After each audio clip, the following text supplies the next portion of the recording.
Welcome back. All right, today we will be taking a quick drive to the north of Merida just to go see the effects of Hurricane Milton. So, yesterday we were mandated to stay home, and all businesses were mandated to close at 1 p.m. yesterday. So, and we've all been staying indoors since then. We had received a notice that Hurricane Milton will be intense, so they had raised it to Category 5. And so everybody was just preparing because we saw what happened with Hurricane John in Acapulco and also with Hurricane Helen in North Carolina. So I think that got a lot of people worried, and they just wanted to make sure that we were better prepared for any catastrophe, pretty much. So yesterday I actually went out. I tried to go to the bank like two times, but one bank was closed due to construction. The other bank, by the time I got there at 12 o'clock, also, they were also closed. And the grocery stores, Walmart and Soriana, I only went to two. They were quite busy. People were just panic buying and just shopping for what was supposed to come, which didn't come. So the rain started in my neighborhood around 3 p.m. or so, 3 or 3:30, and it would rain a little bit, stop, rain a little bit, stop, and then in the middle of the night it rained all through, but it was just light showers and some wind. So it wasn't anything major, anything different, but everything is still closed. Yesterday, Monday, and today, Tuesday, many non essential businesses are closed. Today, I decided to just go for a drive to go see the effects. Even though my neighborhood might have been untouched, maybe some other neighborhoods weren't as lucky, because for my neighborhood, at least for my area, we had electricity all throughout. Like the lights didn't even blink one bit, but some neighborhoods they lost power for several hours.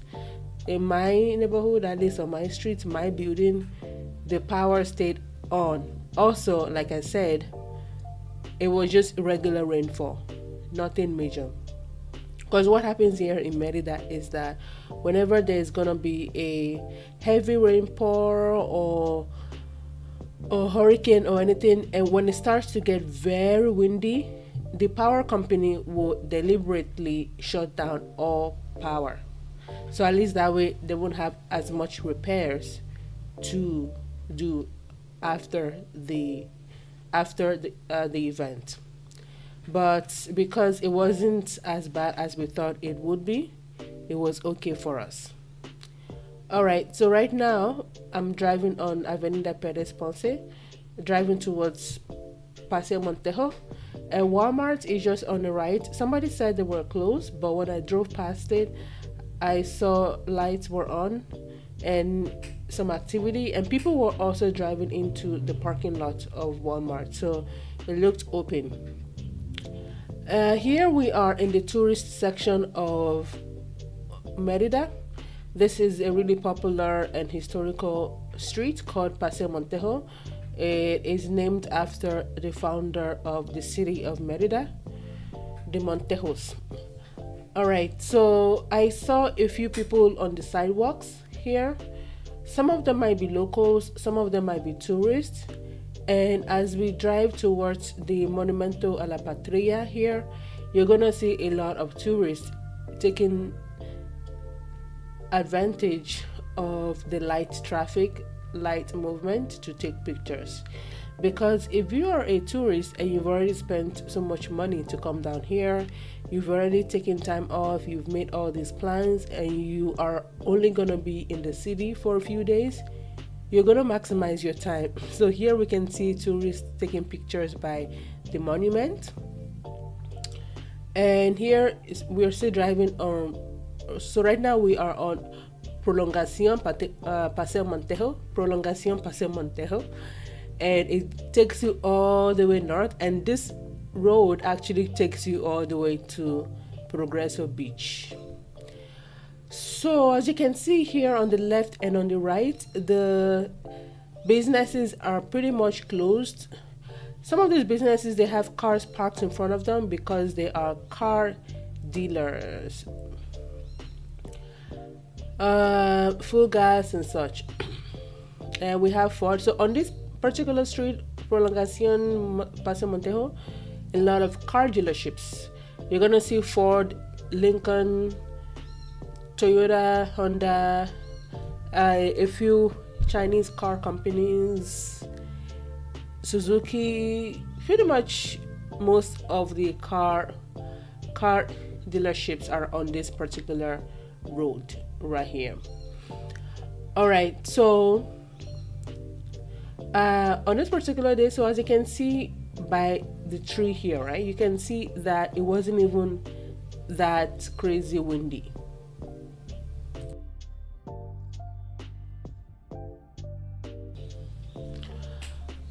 All right, so we are still driving along Prolongacion Paseo Montejo, and most of these businesses are closed because, well, they are non-essentials, and the Pemex right there on the right is also closed. A few of the gas stations were opened today, so there's another Pemex north of this area that's open. At least I saw a gas attendant attending to somebody at that particular Pemex. So some gas stations, some grocery stores, of course, hospitals, pharmacies were open. Schools, small businesses, non-essential businesses closed. And I was actually quite surprised by the movement on the streets here, right? You can see some cars on the road. Of course, this road wasn't as busy as it should be on a Tuesday afternoon. This was about 12:30 afternoon, 12:30 p.m. So the Superaki, I think it was probably open, and also the Office Depot and Petco, because they have, some cars parked in front of it. Even though Office Depot, it is not an essential business. Like, who goes to buy pens and papers when there is a crisis out there? But anyway, so as you can see, the road, it felt like I was driving on a Sunday afternoon. Usually this is what Prolongacion Paseo Montejo looks like on a Sunday afternoon, when most people are indoor like they were today. So we can see some major businesses right there on the left and on the right. The bank was probably closed. Oxos, some Oxos I believe were closed, some were open. So there is a particular Oxo that I drove past, and I saw somebody go in to that Oxo, meaning that some Oxos are open today. Okay, so on our left here we have AutoZone. AutoZone, they sell car parts, pretty much stuff for cars, accessories for cars. Even though it's all secured and everything, but on those wooden planks it says abierto, meaning opened. And I actually saw a few cars right in front of AutoZone and some workers outside of the building. So I don't know how AutoZone is an essential business, but they were open, and I saw some people driving in and also driving out of their driveway, or at least their parking lot. Alright, we can see Parisina on the left. They sell textiles, closed as well. Suzuki on the right there, and also Walmart Express. I didn't really get a good view of it because I was, focused on the driving, but I'm assuming it's also open. And to the right there, we have a sporting center. So you have to be a paid member to even go inside the facility.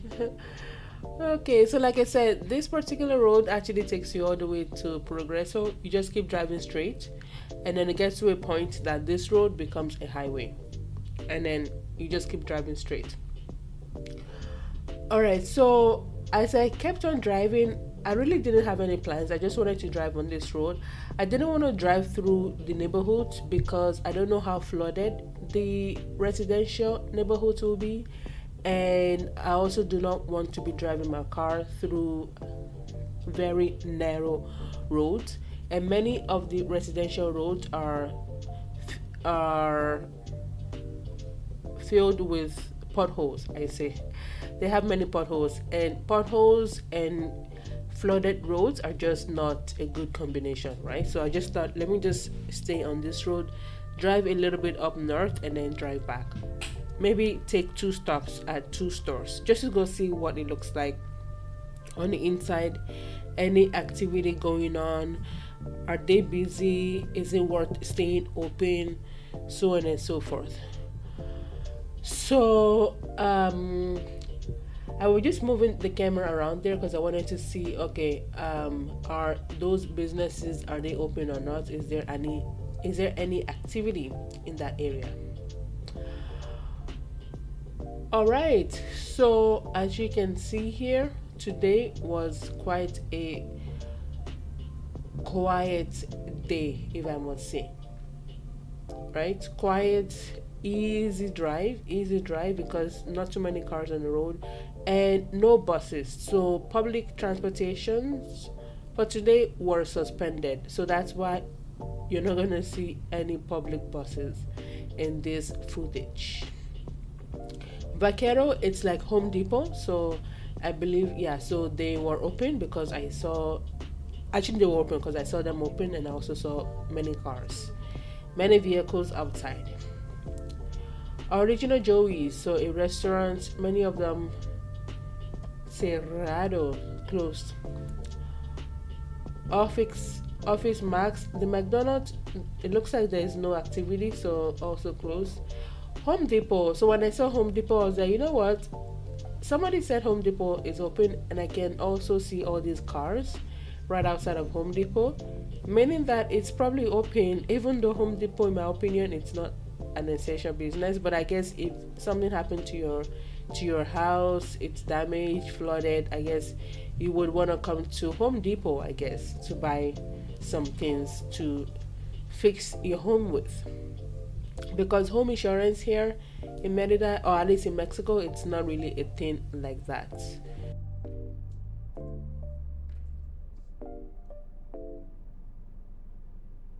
Alright, I need to buy some semillas. The last one I bought, they didn't really grow the way I wanted them to. Jitomate? Oh, habanero. The habanero.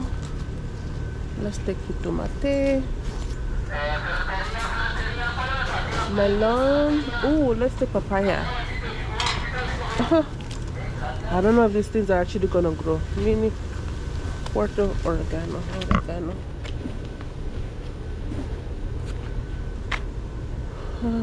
Alfalfa.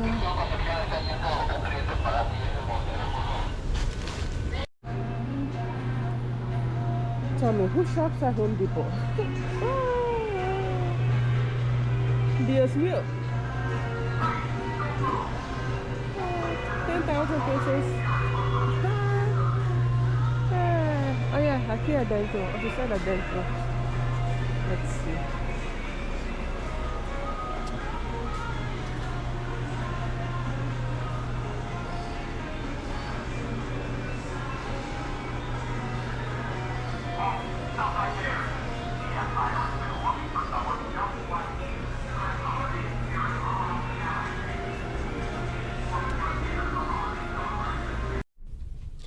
All right, so we are back out. Now I'm just pulling out of the Home Depot driveway, and I thought, hey, let me keep driving up north to see what's going on up there. All right, so this is a big Pemex, sometimes I will buy my gas here because it's about 2 pesos cheaper than other places. And yeah, so they had maybe 2 attendants working. So I noticed that they had some customers and people working. And it was interesting because the gas filling machine, I don't know what it's called, they were wrapped up with saran wrap. So I guess to protect them from the heavy rain. But I just thought that was interesting.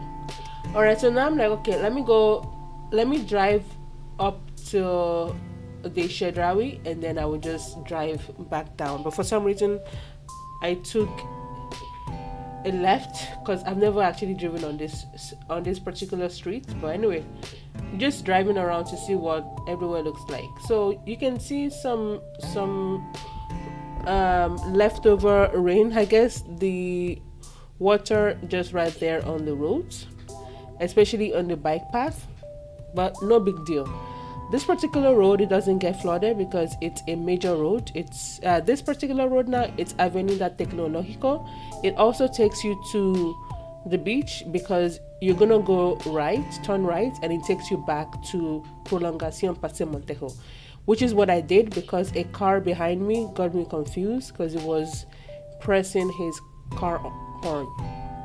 So I just got confused and I went right back on Prolongación Montejo, even though Chedraui that I wanted to go to, it's on the left right there.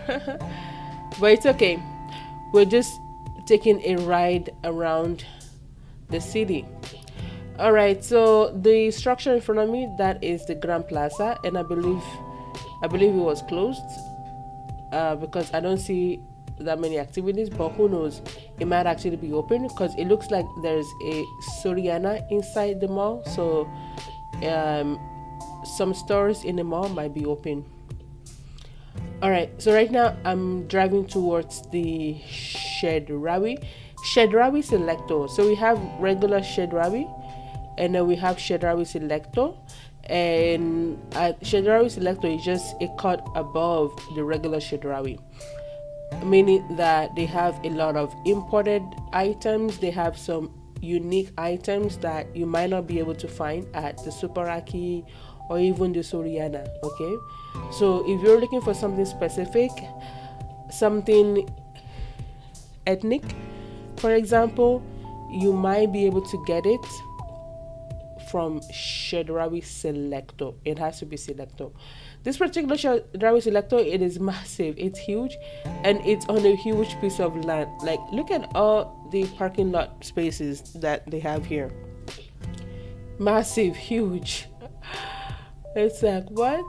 So anyway, this particular Chedraui, I believe it's under construction as well because it has all these things around it.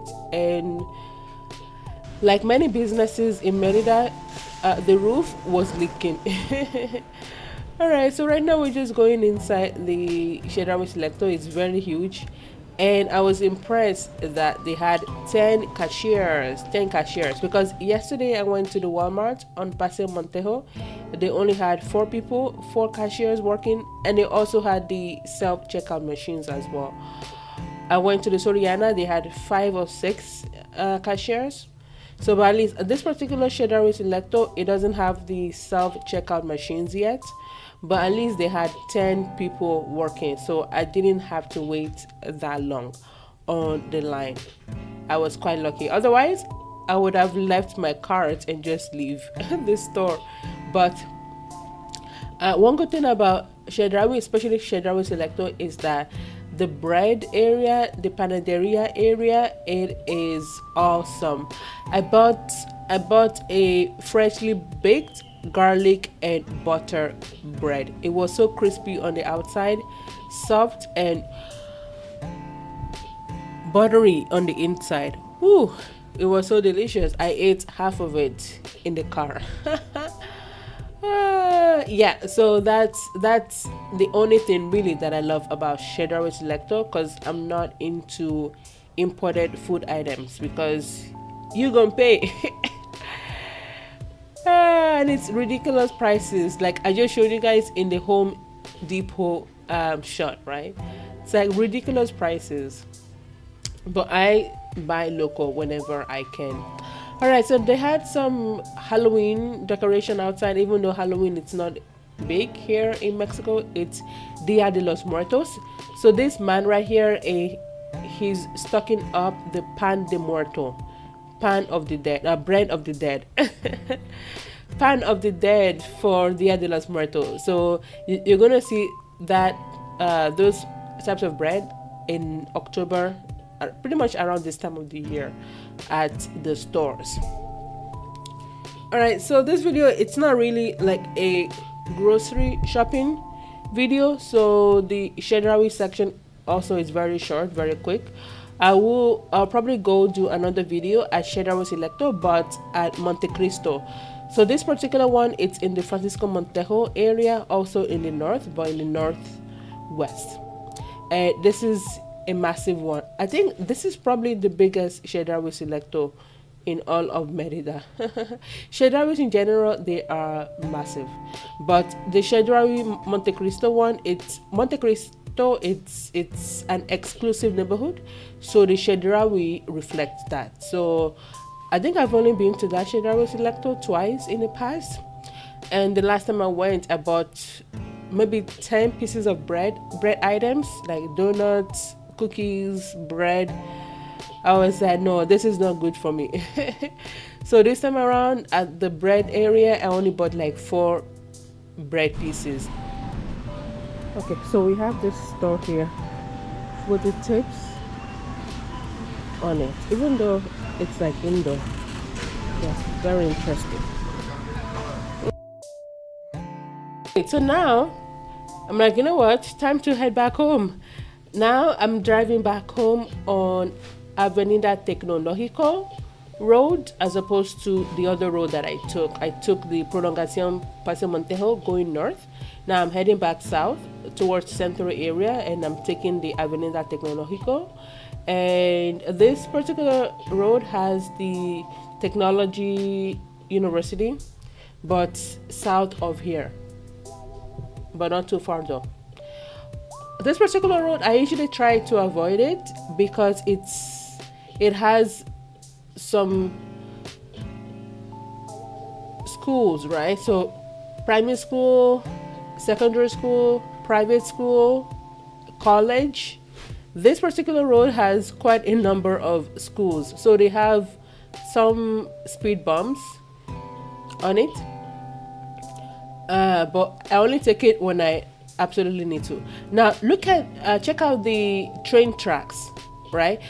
Those train tracks back in the day, those train tracks actually go all the way from Centro, actually from the south, right? Because before, they would use the train, right, to transport goods all over the city and also all over the peninsula.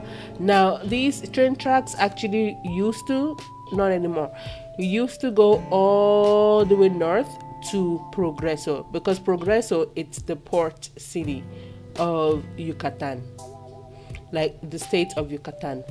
So but right now they've removed some of the train tracks so that they can build the highway that goes to Progreso, and they've also removed some of the train tracks in the central area, so calle 50, calle 50, to be able to expand the roads for the 𝑦𝒂𝒓, the IE tram buses.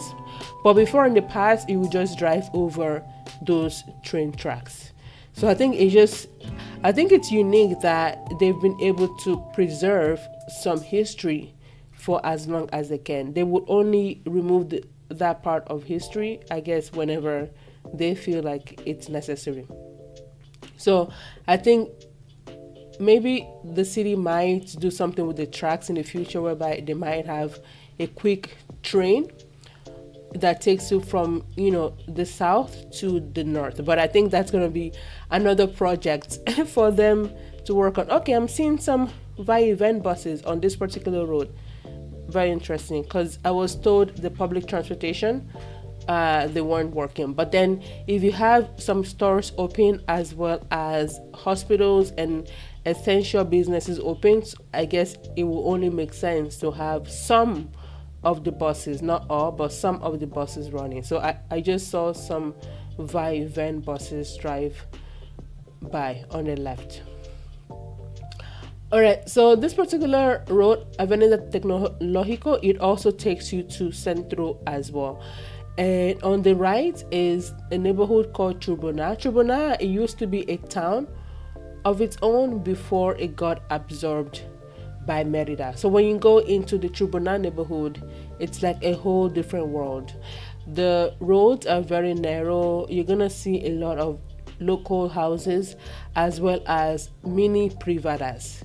So a building company bought a big piece of land and they decided to build 10 townhouses or 20 townhouses. On it they put a gate, and that is a privada for you. So you're gonna find many mini privadas in 𝒄𝒏𝒊𝒂𝒄𝒏. So you'll find old houses and new houses in that area.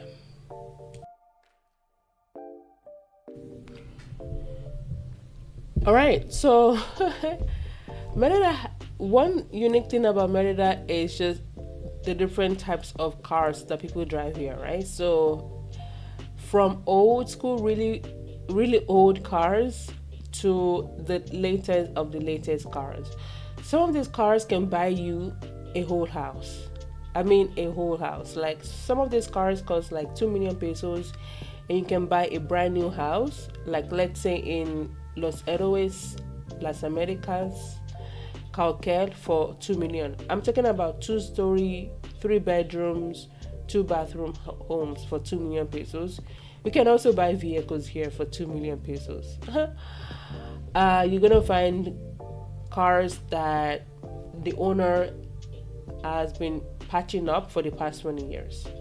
All right, so here we have a casino, and next to this casino, or on the right of this casino, is a big Soriana. So the big red sign that you see there, that is a Soriana Balcones.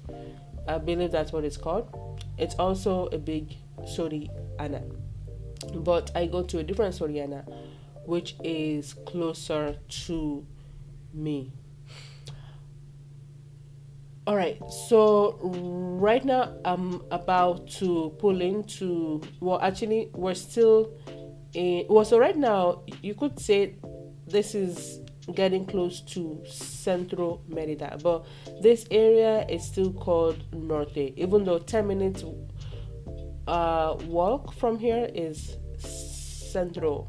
All right, so we can still see some car dealerships here. Dunkin' Donuts open, Little Caesar open, because yeah, I saw cars, and also a delivery guy right in front of Little Caesars. Renault, I believe it was closed. And yeah, so we're pulling close to the INM, I believe, the immigration office. So that's where you will go to renew your visa, I guess, and also to apply for the temporary residency, permanent residency, anything that has to do with immigration in Yucatan, or at least I guess in Mexico. All right, so as you can see, Merida, it is quite unique when it rains, right? So sometimes maybe driving an SUV might actually help you, so that it's easier for you to drive through these through these flooded streets. All right, to our right we have Grand Chapeau. So Grand Chapeau apparently was founded by a Lebanese person. So we have a big Lebanese community here in Merida.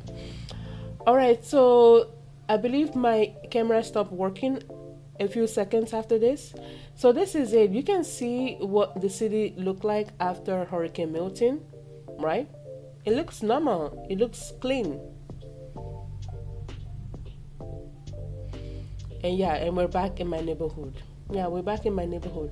So what do you think? How was the hurricane in your area, especially for people living in Florida? Let me know in the comment section below.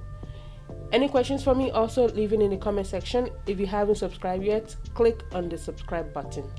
All right, thank you, and see you in the next one.